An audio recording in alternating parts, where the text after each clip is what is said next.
Test 1, 2, 1, 2. Bonjour à tous. Ah, bonjour maman.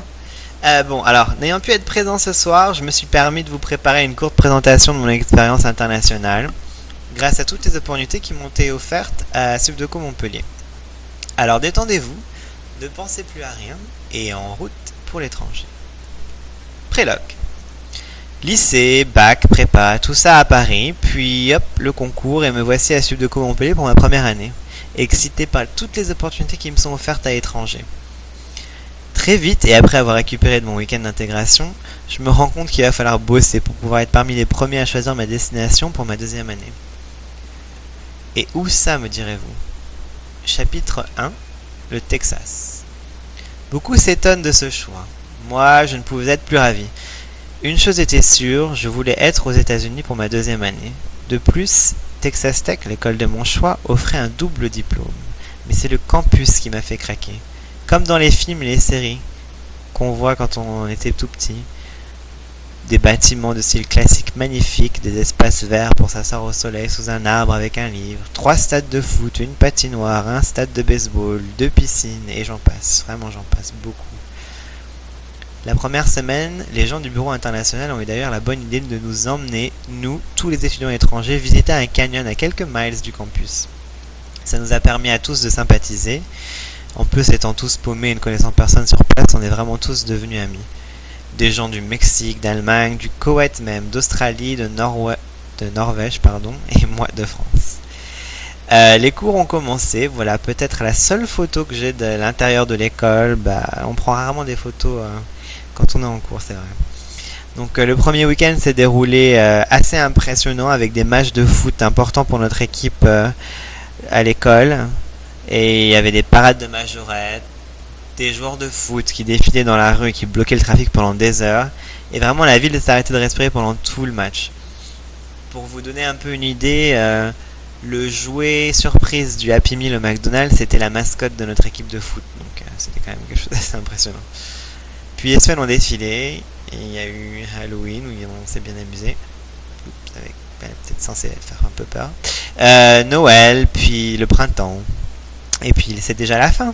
Donc ma première cérémonie de remise des diplômes arrive, tout le monde est en uniforme, on s'assied pendant 3 heures à attendre que tout le monde passe.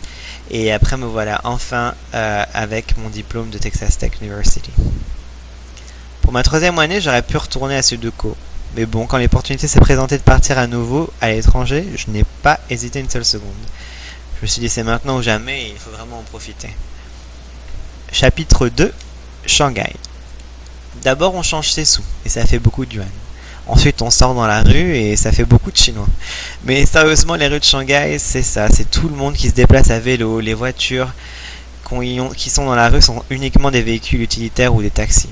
Qui sont d'ailleurs pas chers et très pratiques. Pour ceux qui veulent y aller, n'oubliez surtout pas de garder toutes les petites cartes de visite que vous allez récupérer dans les restaurants, dans les magasins, pour pouvoir les montrer au chauffeur de taxi et lui dire à peu près où est-ce que vous voulez aller. À moins que vous soyez comme Nobel et que vous parlez déjà mandarin. Shanghai, c'est aussi l'architecture Ming traditionnelle du jardin Yu que vous avez ici en photo, ou encore d'autres temples qu'il y a dans la vieille ville.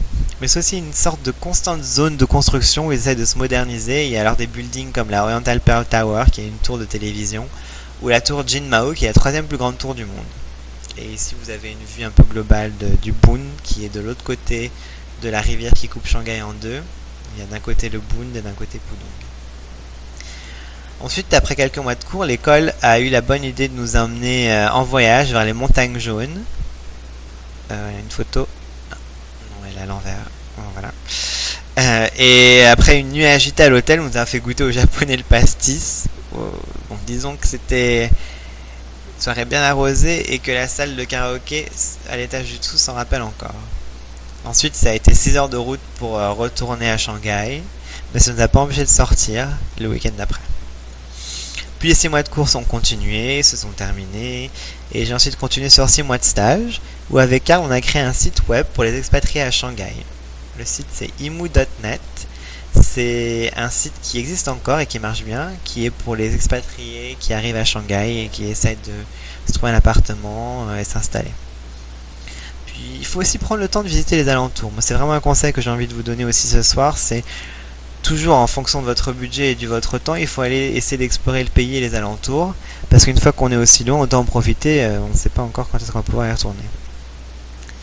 Donc là, j'ai été faire un tour autour de Pékin, où il y a la muraille de Chine, quelque chose d'impressionnant comme c'est même pas possible de décrire.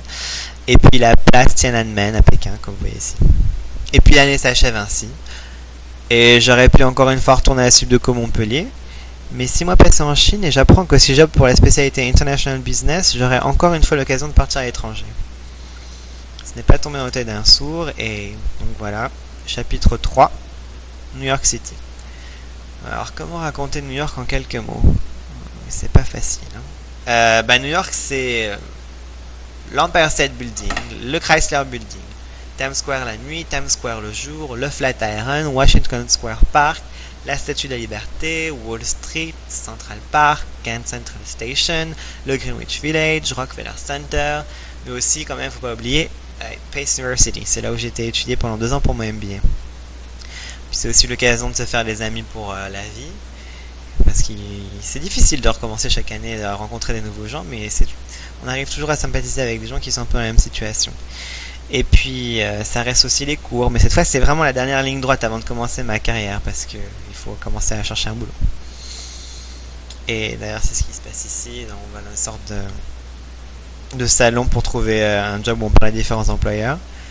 Et enfin ça se termine à la fin des 2 ans par la remise de mon MBA au cours d'une cérémonie vraiment grandiose. Maintenant, je travaille pour le numéro 2 de la distribution alimentaire à New York, c'est freshdirect.com. C'est une sorte de Amazon.com, mais pour tout ce qui est de l'alimentation. Vous faites vos courses en ligne, et les ménageurs de moins de 50 ans ne jurent vraiment plus que par nous pour faire leurs courses. Et nos camions de livraison sont aussi célèbres que les taxis jaunes. Je vous invite à venir quand vous voulez à New York, et vous le verrez de vos propres yeux.